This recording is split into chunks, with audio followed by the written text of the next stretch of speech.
Hi there, my name is David Clyne and I'm here to introduce to you traditional Chen style Tai Chi. Chen style, it is important to note, is the original style of Tai Chi. It retains its martial aspect as it is a Chinese style of Kung Fu, it's a martial art. The idea with Tai Chi is to create one whole movement instead of having a whole bunch of separated, segmented movements within the body. When you're doing a movement in Tai Chi, the movement in Chen style Tai Chi specifically is based around spirals. The spirals are what send Qi to and from the centers of the body. It's also what teaches you to relax. So when we're doing Tai Chi from a foundational point of view, it all starts with learning how to sit correctly in the hips, as all the movements come from the legs and the hips. So when we practice, we have to learn how to sit correctly. And sitting is not as simple as bending the knees. So I'm going to turn to the side and I'm going to show you how to sit correctly.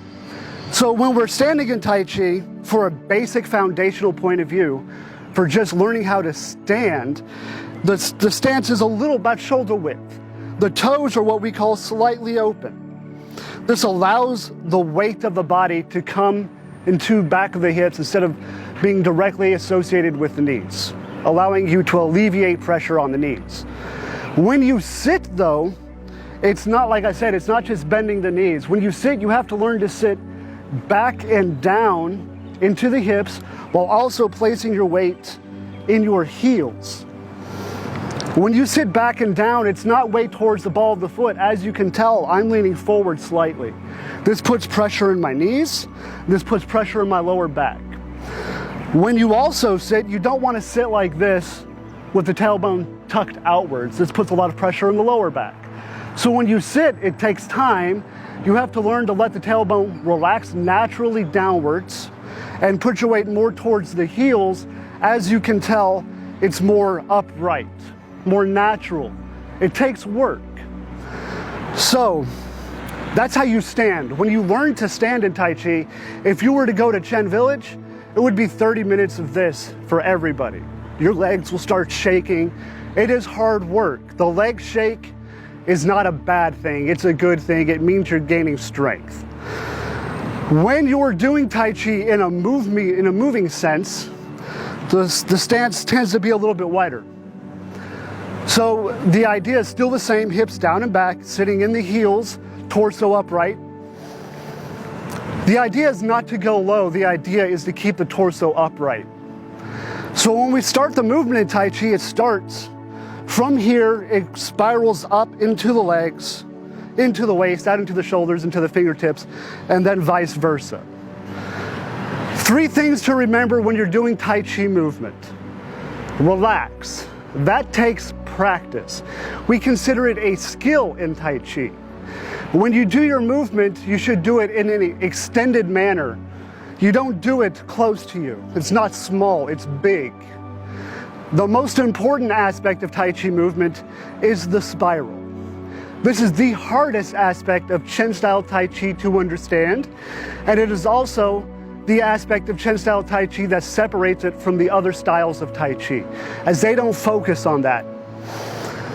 The spiral is what makes this hard. It is a connection from the ankle, through the knee, through the hip, through the shoulder, through the elbow, into the wrist. And it is one single movement. It's not a whole bunch of segmented movements. It is one movement from the push off the ground into the hip moves the shoulder, and that starts your push.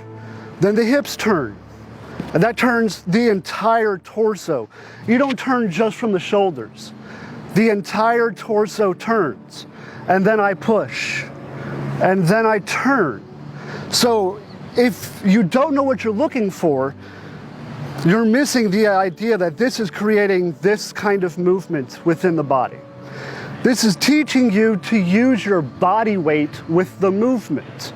It will always be shift the weight, turn the waist in that direction. Shift the weight, turn the waist in that direction. When you turn, the turn happens here. The turn does not happen here. It is important to remember that the navel leads the movement of the torso. Okay? So when you're doing foundational movement, it is push to your right leg, and then you're going to turn no more from your hips than the angle that your knee is pointed to. Don't turn beyond that. That will create twisting and pressure in the knees. You don't want that. It's a small turn. Stay turned. Stay sat. Push. I feel my weight here. I turn. Push. Turn. So you have to remember that when you do Tai Chi, no matter what style it is, the weight is always sunk. There's no raising and falling. You pick a height, you stay at that height, making you use your thighs, okay? So that's just the lower half of the body. You have to remember that that portion comes first. It is not the hand leading the movement. It is the push off the ground that leads the movement. So when we try to get the hands involved, it becomes a connection from not just the foot to the waist, but the foot through the waist to the hand. There is no delay. So we'll go over basic ideas. I'm going to go through it. No details, so you can just follow. What you want to pay attention to is how you're standing. When you stand, right foot open, this means open. And it does not mean open all the way. It means maybe 45 degrees. The other foot is somewhat closed. This is what we call a right bow stance. If we do it on the other side, you notice how little my weight shifted, but my weight is still here more than here. This is a left bow stance, okay? So when you're practicing these movements, you stay in these stances. You don't let your feet shift. If I practice on the right hand, I stay in a right bow stance.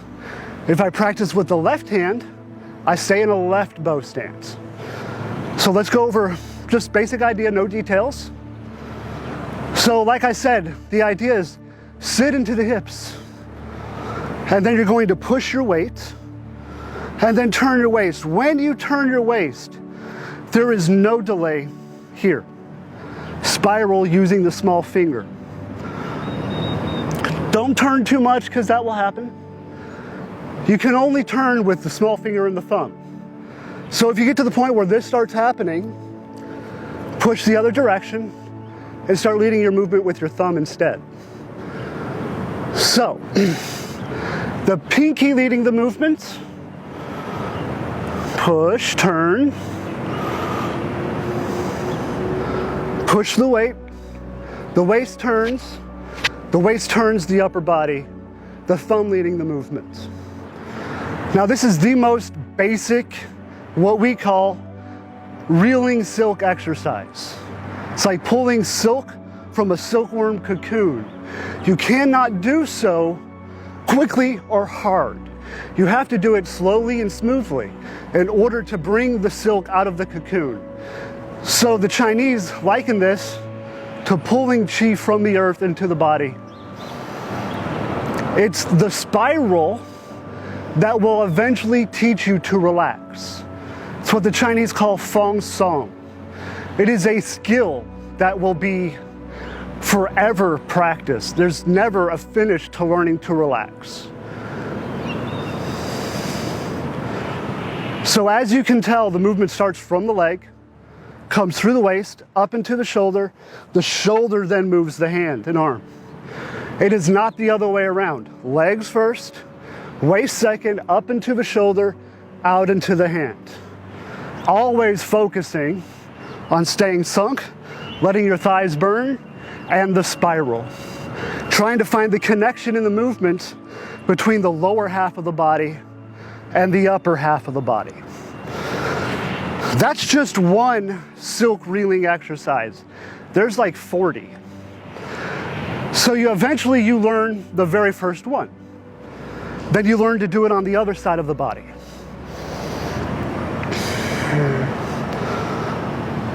Now there are certain points that you have to hit. I'll go over those next. When you're doing this first exercise, position 1 is here, weight right. The elbow must be away from the body, it's not this. The elbow is close to the body, okay, palm up. This is position 1. Your weight is here on the right leg. Stay right, turn right, the left hand comes up. It's about the crease in the shoulder, about that high. This is position 2 every single time. Push to the left side, turn. As soon as you turn your waist, the spiral happens in the hand. It goes from thumb on top to thumb on bottom, fingers pointing this way, it's not this. Here, elbow below the wrist.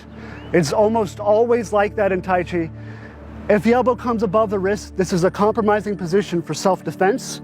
It also raises the shoulder. So if you learn to practice elbows below the wrist, it also helps you, teaches you to relax. So the movement is still the same. Whether you do it on the left or right side, it's still push, turn. Nice and slow. Now, like I said earlier, this is a form of Kung Fu, form of Chinese martial arts. With that being said, the only reason we practice slowly is to perfect the movement. It is incredibly difficult to hide your mistakes when you move slowly. There is no disconnection from the foot to the hand. It is very easy to lose that connection if you go fast. With that being said, if you have practiced slowly 10,000 times, you can do that movement quickly. So as Bruce Lee said, I'm not afraid of the man that knows 10,000 kicks. I'm afraid of the man that practiced one kick 10,000 times. This is the idea in Tai Chi. Practice slowly, repeat, rinse, wash, repeat, rinse, wash. It slowly gets smoother and more polished over time. If you want to learn Tai Chi as a self-defense art, you must absolutely practice that aspect of it. You cannot just practice forms and expect yourself to learn self-defense. That is not how it works. There is a forms aspects of the practice, and then there is more beyond that. The forms teach you about yourself and how you deal with tension. You're trying to rid your body of tension. When you get into self-defense aspect of it, you should have rid your body of tension already, and then you're trying to feel through the sense of touch how other people deal with tension. In time, you learn body movement and a certain way of moving, the way Tai Chi wants you to move the body.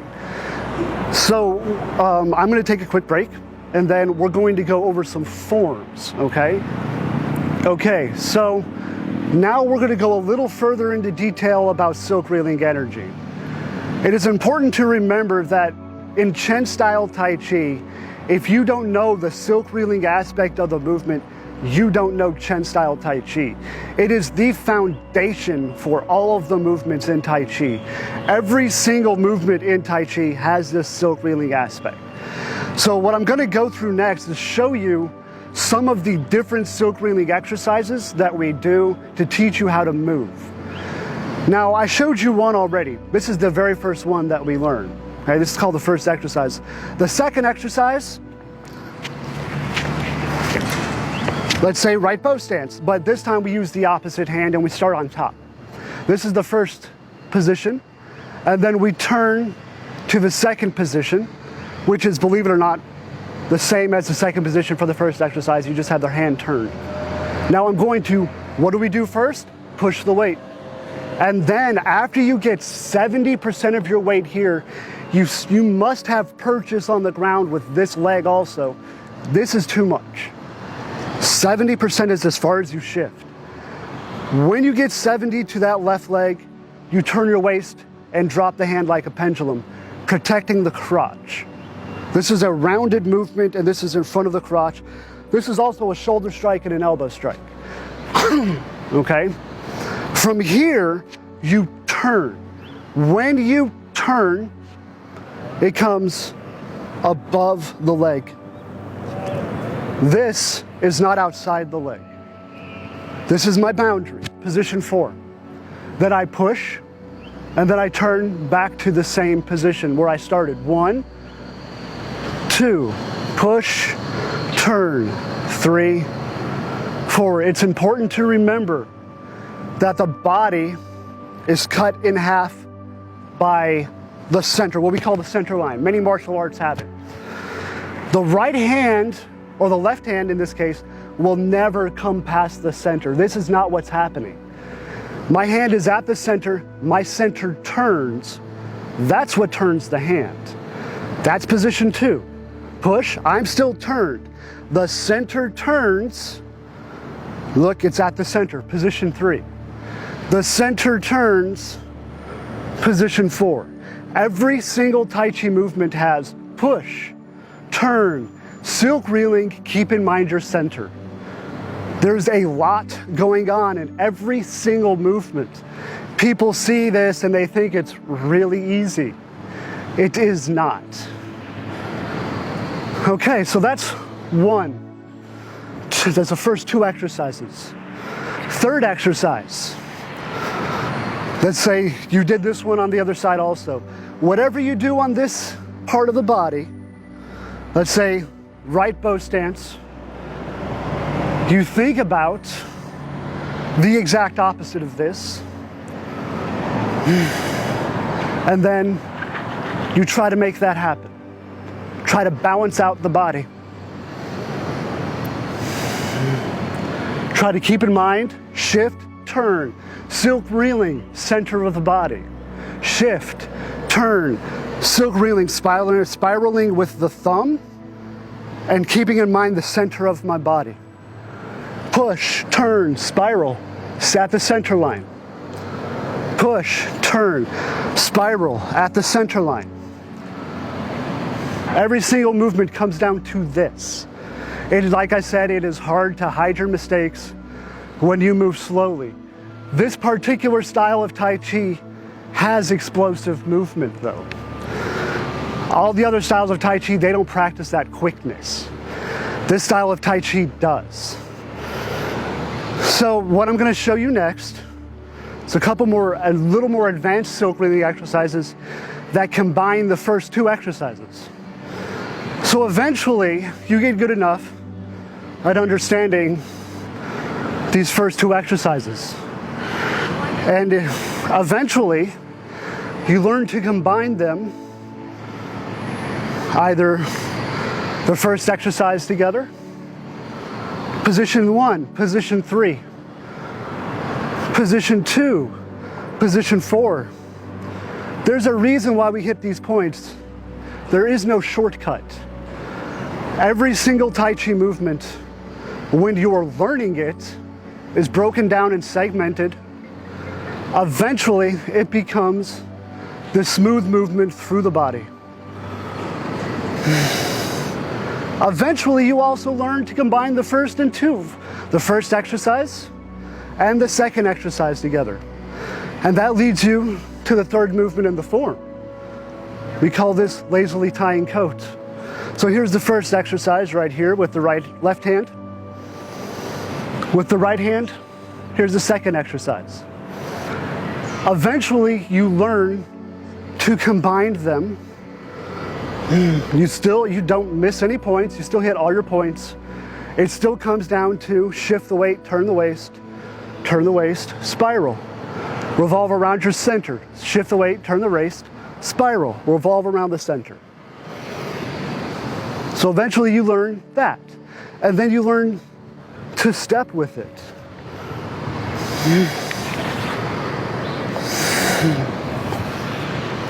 Or you can learn to step with the first exercise, calling this cloud hands. And then you can get more fancy with the steps. Step behind and turn, or step in front and turn. Eventually you learn this is how Tai Chi wants you to move the entire body. That's all it's teaching you. Okay, so one of the silk ringing aspects or practices also includes what we call hidden hand punch. Okay? When you do hidden hand punch, at first, it's done slowly. You see, shift, turn, spiral. It's almost like the karate practice. Karate stays, and they sort of shorten the punch. When you do Tai Chi, we add this shift and turn to it. And we extend and focus on these two knuckles. We don't extend so much that you lock the joint though. So you practice slowly at first, getting the timing down. Eventually you learn to pick it up.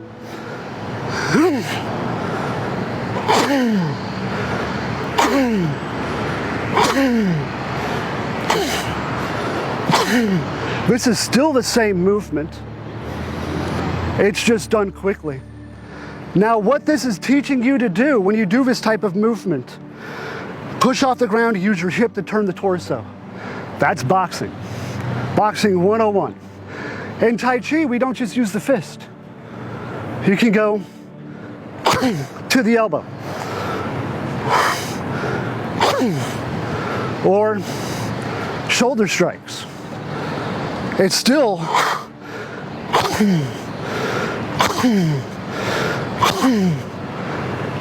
spiral. It's still push off the ground. It's still turn the waist. It's still relax. Okay? It is important to remember that when practicing the forms, that everything we have talked about previously still holds true. Your focus is on staying relaxed, extending your movements, and trying to find the connection throughout the entire body when considering that spiral we talked about.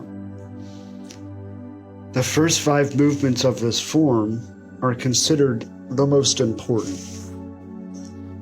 These first 5 movements throughout the long form, which is 74 postures, they repeat the most often.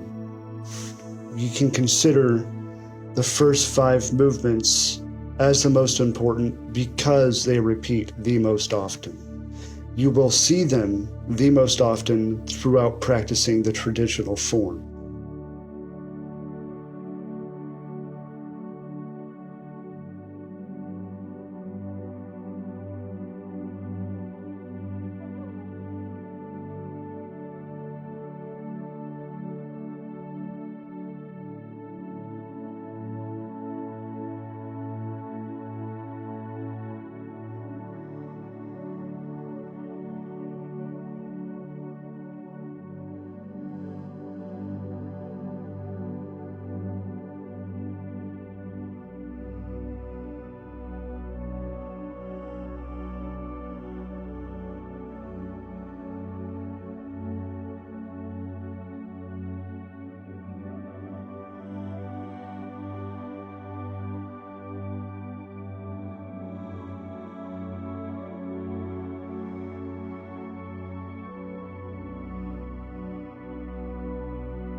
Now, when practicing, there's a lot of weight shifting. Your weight is never even. This is preparation form. Preparation form is apparent in all of the Tai Chi styles. Here is where the styles tend to separate themselves from each other. This first movement after preparation form is called Buddha's warrior attendant pounds the mortar. Your weight is right. Here your weight shifts left, and then you're going to step up with your right foot. Your weight sinks into that left leg, lifting the right fist and foot at the same time, dropping them at the same time, and then shifting your weight even. Here you turn to your left, then you shift to the right, sink into the right leg, shift back to the left, step out. 70% on that left leg at first. Then you shift 70% to the right leg. You keep your weight on the right to finish this third posture. This is lazily tying coat. Fourth posture, 6 sealing and 4 closing. Weight shifts from right to left, back to right. Hands up and in. You step and push at the same time. Weight stays right. Right hand in a hook. Shift from right to left, from left to right, and then you finish the posture on the left leg, 70%. Those are the first 5 postures. 6th posture, this is called white crane, spreading or opening its wings. Weight right. Here, when you turn, your weight shifts left. Hand into the chest, then out. Stepping with the left foot, weight right. Here you shift left, 70%. Your arms, your wrist will be in line with that forward knee. It will not go past. Weight shifts to the right leg first. You have no weight on that left leg. Here, the steps are typically a little bit longer. That's 3 steps forward, and this is the beginning of what we call hidden hand punch, or cover fist and punch. This movement is typically done quickly.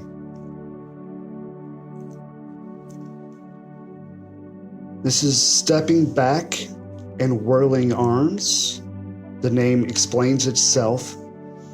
There's still weight shifting from right to left, from left to right, then back to the left so you can bring that right foot to step back. Same thing here.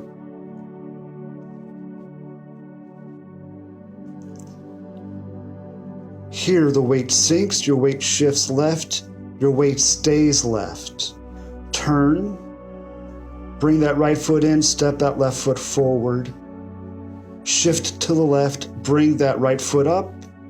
You can sweep that movement, toes on the ground.